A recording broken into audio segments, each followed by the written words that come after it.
Hi, students. We're going to be talking about content from Chapter 10, looking at simple experiments. We'll look at examples of a simple experiment. We'll talk about experimental variables, why experiments support causal claims.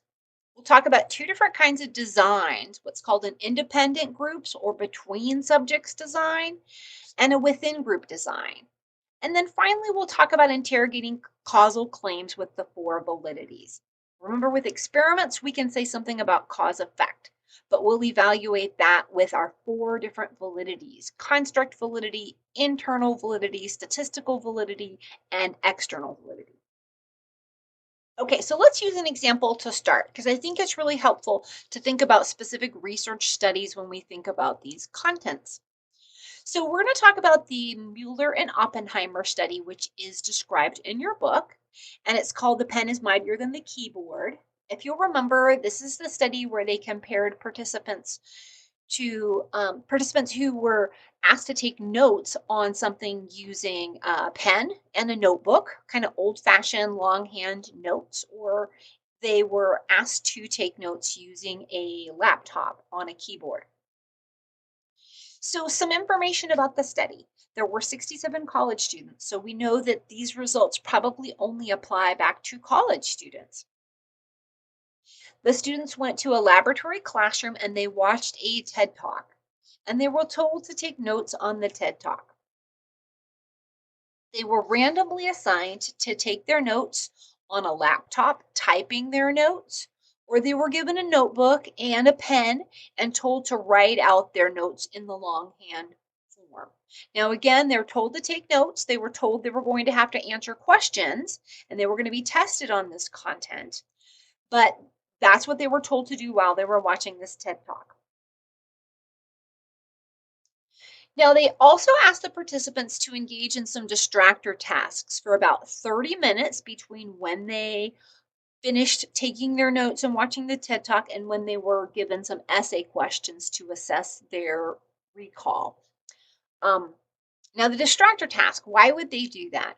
Well, perhaps they were trying to make this as similar as possible to what happens for students, right? You go to a class, you take notes, and then you're assessed on that at some point in time later. So they gave a 30-minute distractor. Now, that's not exactly what happens to you, but it's also reasonable given the fact that they had participants and didn't want to send them away for a week and then have them come back because that doesn't usually happen.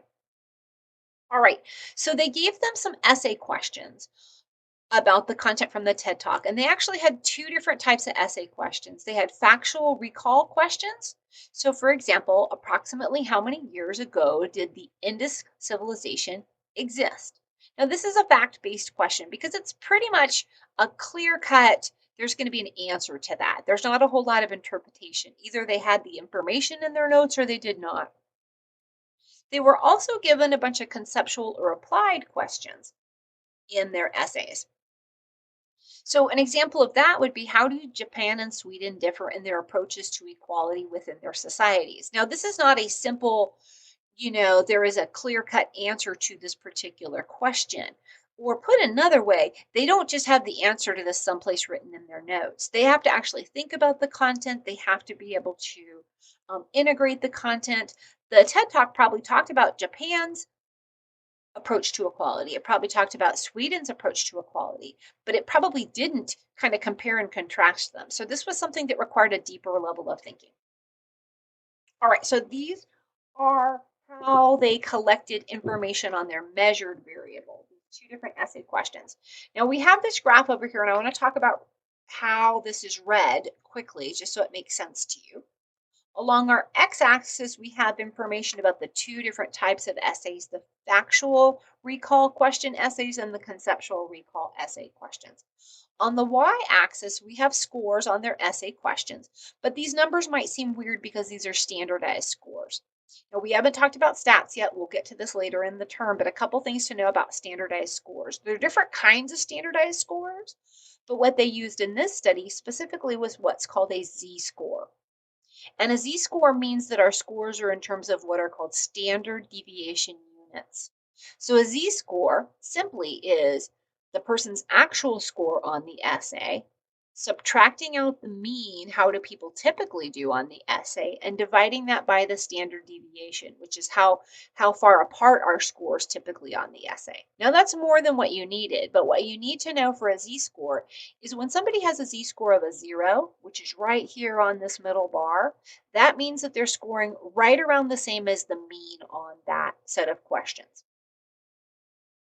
If somebody has a positive value z-score, so that's going to be anything that's above the line here, and we have that over here for this red bar, that means that they're scoring above the mean.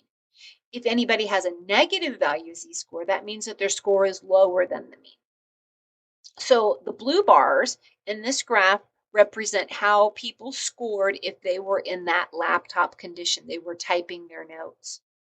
The red bars correspond to the participants who were in the handwritten notebook, write out your notes longhand condition. Now, as you can see for the factual questions, they scored right about the same. The scores were really close to the mean, and there's not a lot of variability, a lot of differences between these two groups. They're essentially the same. So bottom line, when it came to the factual recall questions, it didn't make a difference if they were typing their notes or if they were writing their notes with the longhand. But you can see there's some pretty big differences when it comes to those conceptual, deeper thinking about the content questions. So again, the blue bar represents the group that took their notes on a laptop. And you could see if you understand how z-scores work, that on average, they're scoring below the mean on this particular question. And the opposite is true for the group that took their notes longhand. And if they took their notes with a pen and with a notebook, and on average, they're scoring above the mean. So here's where we see the differences. It doesn't seem to make a difference for those simple fact-based questions, but it does seem to make a difference when it comes to the conceptual, deeper thinking questions. Now, one more piece of information for understanding this graph. We have these big, long black lines in here, and these represent error bars. So error bars could mean a couple of things. For this particular study, they refer to standard error. And standard error is an estimate about how much variability exists in the scores given what we know about the population.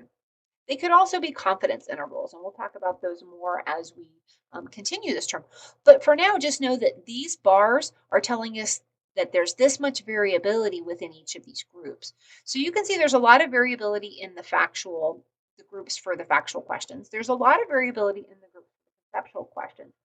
But as you can see, those error bars do not overlap for the conceptual questions, which means that there's probably real differences in these groups.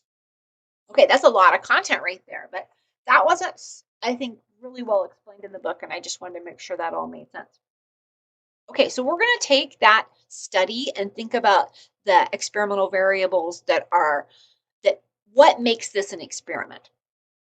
So an experiment must have what's called an independent variable, abbreviated as an IV. Now that is a variable that is directly manipulated or changed by the researcher. Now, there are always going to be conditions or levels for this independent variable. There has to be at least more than one level for this variable for it to be an experiment. Now, for the study we just described, that is the note-taking condition. We had people that took their notes on a laptop or people that took it on a notebook. And what I mean by that is the pen and paper condition. And there were two levels or two conditions or two groups within this study. So there's one independent variable and it has two levels. Now, every experiment also must have a dependent variable, abbreviated as a DV, and that is the variable that is measured. For this study, there were actually a couple of dependent variables. They were all essay questions, but remember, they looked at both factual essay questions and conceptual essay questions. And then finally, an experiment will often have many control variables. These are constants. Remember how we talked about constants, these things that we want to hold constant across the different conditions within a study. So things like the location of testing, the TED Talks that they watched, essay questions, how the questions were scored, any instructions to participants, we would want all of those things to be the same. So for example, we don't want to be testing the laptop group in a small dark room and then testing the students who took their notes longhand in a bigger lecture hall. We want the testing location to be the same. We want the content that they were presented with to be the same. We want the prompts to the essay questions to be the same. We want how the questions were scored to be the same and the instructions to be the same. If we're not controlling these variables, these could also influence the dependent variable, and then we really wouldn't know if our independent variable affected the dependent variable or something else. So let's talk a little bit about why experiments can actually make causal claims. Now, in class, we've talked about three components that are necessary to make a causal claim. We need to be able to say something about covariance, something about temporal precedence, and then finally, internal validity. So covariance just simply means that the two variables are going together. They're moving at like they both change. So for this particular study, as the independent variable changes, the dependent variable also changes. So as a note-taking method changed from either being done on a laptop or with a pen and a notebook, the essay scores also changed. So this particular study has met that criteria of covariance. It's also important to note that we have to have a source of comparison. So we have to have at least two groups or two conditions or two levels of the independent variable being compared. So we have a treatment group and then some other kind of a group. Now, sometimes one of the groups is called a control group. This is usually a group that doesn't get something. Um, but for the experiment we're talking about here, there really isn't a control group. Both of the groups were given a way to take the notes. I guess we could have a control group if there wasn't any note taking, but that's not what happened in this particular study. All right, the next component that is important for a causal claim is there has to be something called temporal precedence. The manipulated variable has to come before the measured variable. So note taking, they had to be taking the notes on a laptop or with pen and a notebook before they did the essay questions, before they took the essay and we had the essay scores.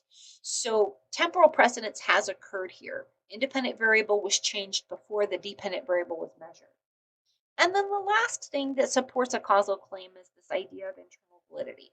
Now, remember, internal validity is our ability to rule out other explanations, other causes for the dependent variable change. Now, we've talked about this a little bit, but let's expand on this one a little bit more because this is the one that we're going to use when we evaluate um, our own research projects and then the research of others. Now, there are two main challenges to internal validity we're going to talk about today. They include design confounds or something about the way we set up the study, or selection effects. Now, this has something to do with the way the participants were put into our groups. So, first, let's talk about design confounds. Then, we'll talk about selection effects. And then, finally, we'll talk about what we can do to control these things or eliminate them. So, design confounds essentially have to do with how we set up the study.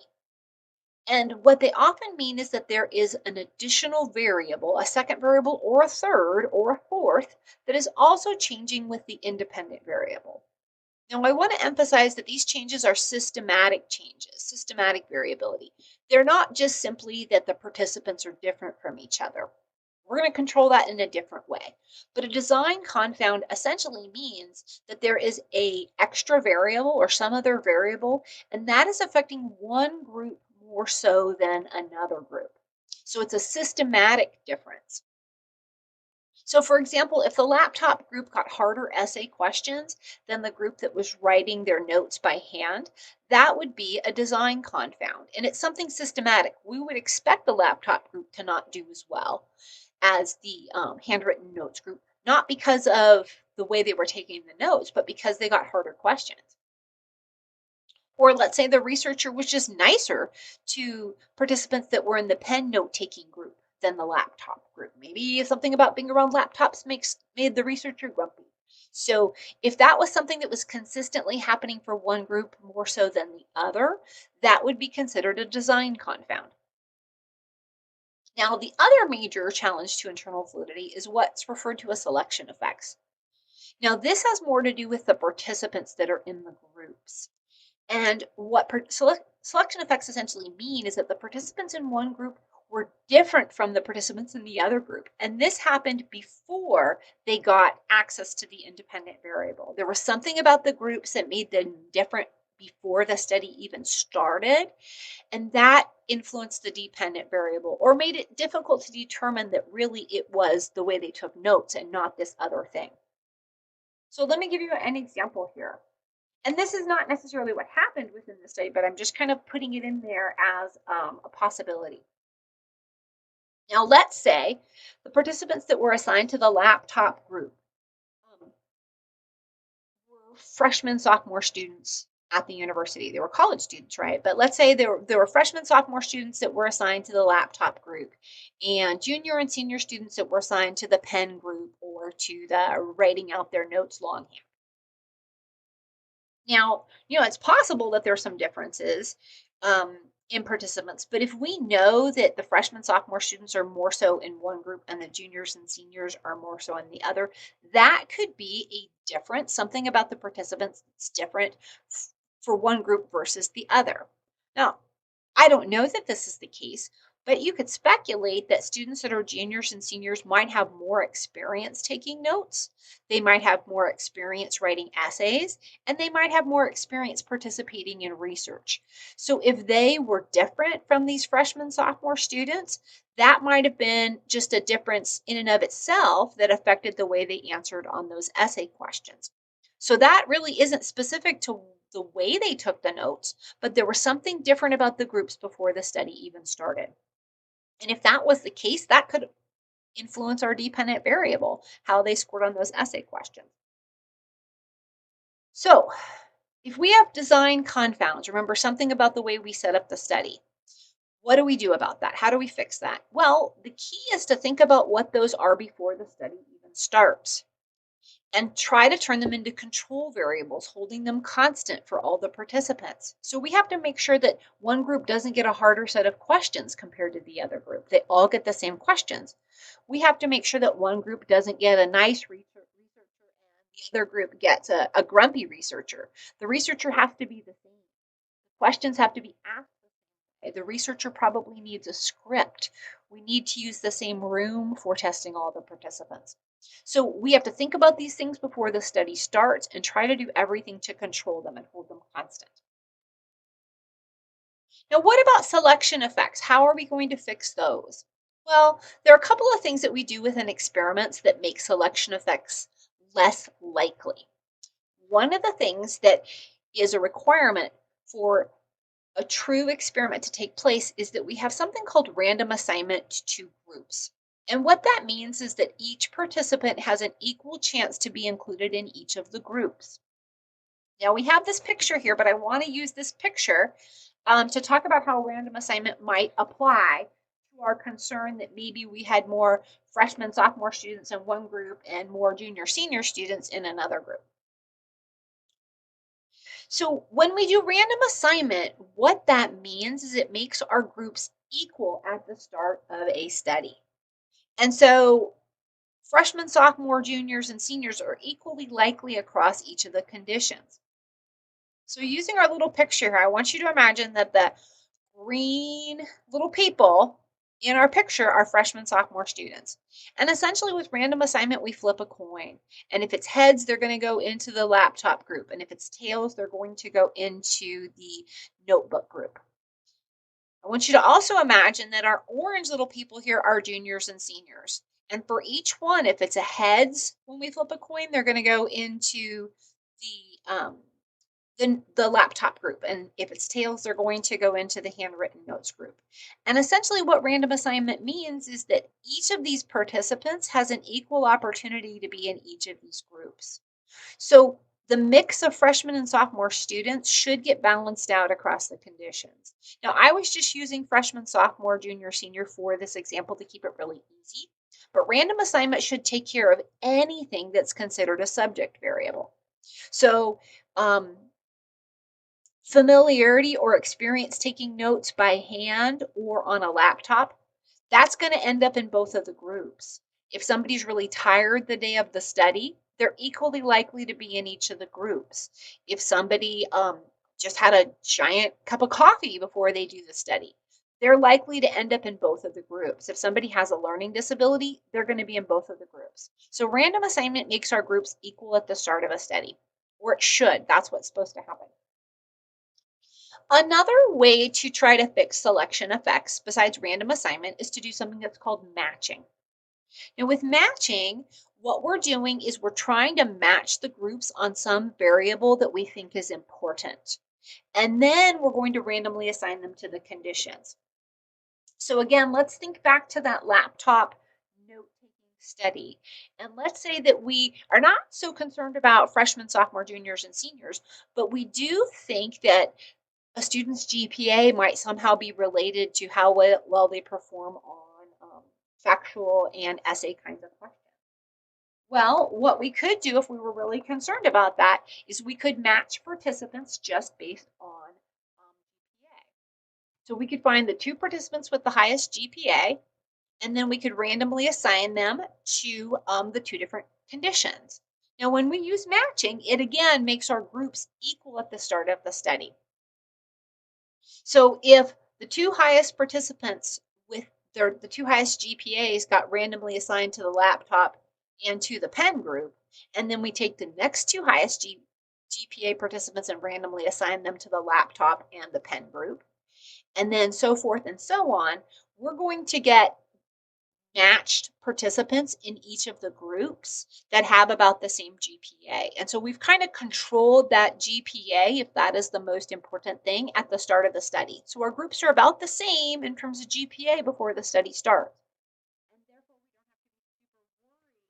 we don't have to be about the groups being different. All right, so we're going to take a break now, and then we're going to come back and we're going to talk more about aspects of experiments and other threats to validity.